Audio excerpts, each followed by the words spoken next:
Happy 2022, and welcome to episode 45 of Uncovering the Corners of the World podcast. I'm your host, Karina Kasmala, using research and my personal experiences where I actually set foot in some of these places. I'll be describing some of the unknown attractions in both the US and around the world. In this episode, we are traveling to Ohio, or rather the islands that are a part of Ohio. Ohio borders Indiana, Kentucky, West Virginia, Pennsylvania, Michigan, and Lake Erie. It became the 17th state on March 1st, 1803, with its capital being Columbus. An interesting fact about Ohio is that its name originates from the Iroquois word Oyo, which means Great River, whereas its nickname, the Buckeye State, is because of the buckeye tree that grows in Ohio. Our first set of attractions are on South Bass Island, also called Put-in-Bay Island. The name Put-in-Bay supposedly comes from the name Pudding Bay because the harbor looked like a pudding bag. A pudding bag is similar in appearance to a cheesecloth. Put-in-Bay, or South Bass Island, was an island that was once involved in the War of 1812. Put-in-Bay was the headquarters for Commander Oliver Hazard Perry.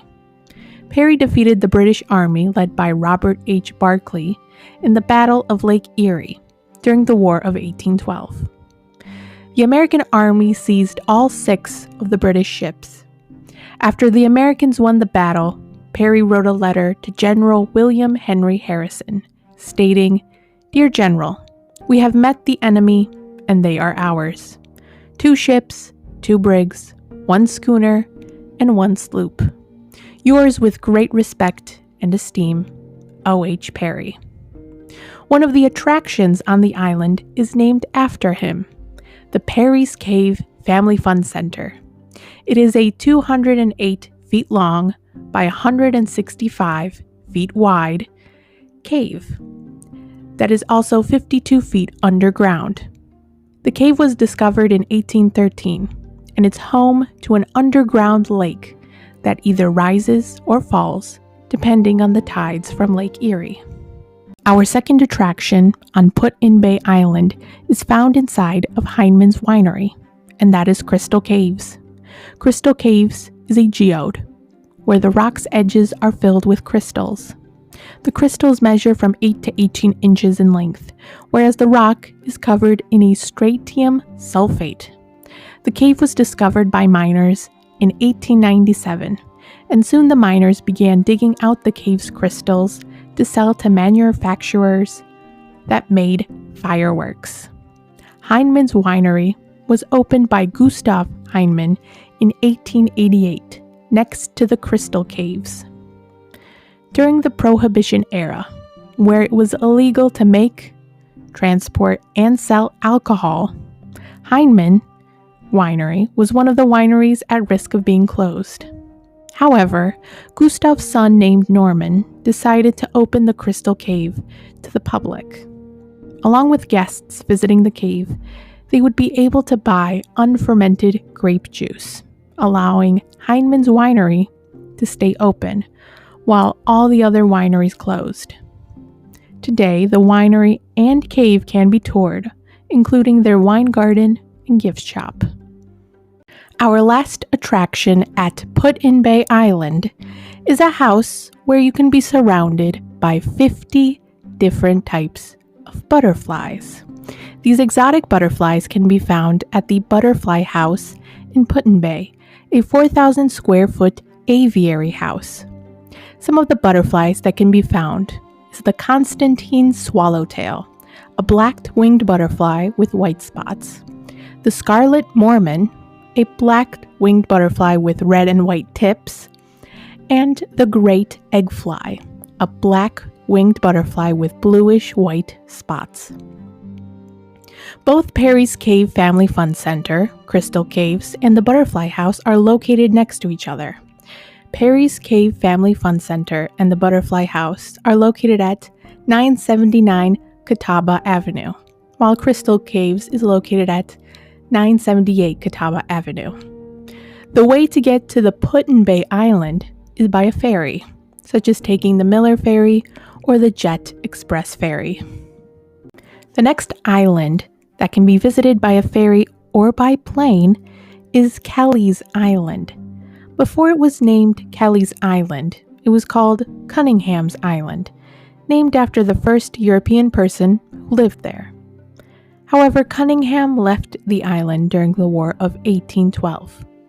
The island was renamed to Kelleys Island after the two brothers, Datus and Arad Kelley, bought the entire land in 1833, and when the island formed a township in 1840. In 1840, there was about 68 people living on the island, while in 1842, wineries started opening up. By the 1900s, the winery Kelleys Island Wine Company made more than 50,000 gallons of wine per year. The Kelleys Island Winery is located at 418 Woodford Road. One of the attractions on Kelleys Island is Glacial Grooves. 18,000 years ago, Kelleys Island was formed from limestone bedrock. When the earth was covered by ice or an ice sheet, part of the ice formed Lake Erie. The other part of the ice pushed rocks through the limestone on Kelleys Island, creating cuts or canals in the rock. These cuts or canals formed the Glacial Grooves landmark that can be found on the north side of the island. The Glacial Grooves is considered a national natural landmark. While inside the Glacial Grooves, there are marine fossils that are 350 to 400 million years old. The Glacial Grooves can be found at 739 Division Street on Kelleys Island. Our last attraction is a rock that has sketches from Native Americans who were on the island prior to the Americans and Europeans. Inscription Rock is located at the intersection of Lakeshore Drive and Addison Road on Kelleys Island. Over time, the petroglyphs, or the symbols carved into the rock, were worn away. But there is a scale replica from the 1850s that shows what the markings were. It is believed that these symbols are less than 1,000 years old, and it is also believed that the markings would be a way for the Native Americans to communicate of where to hunt and fish. Thank you for listening to this week's episode. If you want to read more about the Perry's Cave, check out the website putinbay.com and perryscave.com. If you're interested in learning more about the Crystal Caves, visit the website heinemannswinery.com/Crystal Caves. For more information about the Butterfly House, check out the website perryscave.com on the Butterfly House. For more information about Kelleys Island, visit the website kelleysislandchamber.com. And for more information about the Glacial Grooves, visit the website ohiohistory.org on the Glacial Grooves Geological Preserve. Lastly, to read more about the Inscription Rock, check out the website kelleysislandchamber.com. Have a great week.